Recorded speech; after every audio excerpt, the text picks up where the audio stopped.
পরিচালক আমিনুর রশিদ কাদেরের সভাপতিত্বে অনুষ্ঠানে প্রধান অতিথি ছিলেন লার্নিং বিশেষজ্ঞ ডক্টর বদরুল হুদা খান। এতে বক্তব্য রাখেন কবি সাহিত্যিক রাশেদ রৌফ, শেরওয়ানির ছেলে কামরুল হুদা খান, একাডেমির সাবেক মহাপরিচালক ডক্টর আনোয়ারা আলম ও নেসার আহমদ, একাডেমির পরিচালক জাহাঙ্গীর মিয়া সহ অন্যরা। সাংবাদিক হাসান আকবর চট্টগ্রামের স্থানীয় পত্রিকা দৈনিক আজাদের চিফ রিপোর্টার পদে কর্মরত আছেন। চট্টগ্রামের বাঁশখালীতে কাথরিয়া ইউনিয়ন আওয়ামী যুবলীগের ত্রিবার্ষিক সম্মেলন অনুষ্ঠিত হয়েছে। বিকেলে উপজেলার কাথরিয়া সরকারি প্রাথমিক বিদ্যালয় প্রাঙ্গণে এই সম্মেলনের আয়োজন করা হয়। অনুষ্ঠানে প্রধান অতিথি ছিলেন চট্টগ্রাম দক্ষিণ জেলা আওয়ামী যুবলীগের সভাপতি দিদারুল ইসলাম চৌধুরী।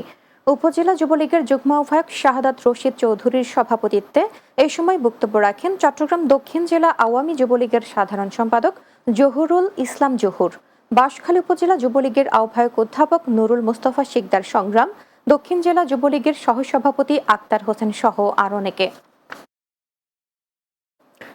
চট্টগ্রামে প্রতারণার মাধ্যমে কিডনি চুরির অভিযোগে 2 চিকিৎসক সহ 3 জনের বিরুদ্ধে মামলা করেছেন মাহমুদ আবু বক্কর নামে এক কৃষক। Chittagong metropolitan magistrate Nusrat Jahan junior আদালতে এই মামলা করেন তিনি। আসামিরা হলেন ডাক্তার রাজীব হোসেন, তার পিতা চক্ষু বিশেষজ্ঞ ডাক্তার রবিউল হোসেন ও তার মা খালেদা বেগম। মামলার বাদীর আইনজীবী অ্যাডভোকেট আনোয়ার হোসেন জানান, বিদেশে নিয়ে প্রতারণার মাধ্যমে কিডনি চুরির অভিযোগে মামলাটি করা হয়েছে। আদালত শুনানি শেষে মামলাটি গ্রহণ করে পিবিআইকে তদন্তের নির্দেশ দিয়েছেন।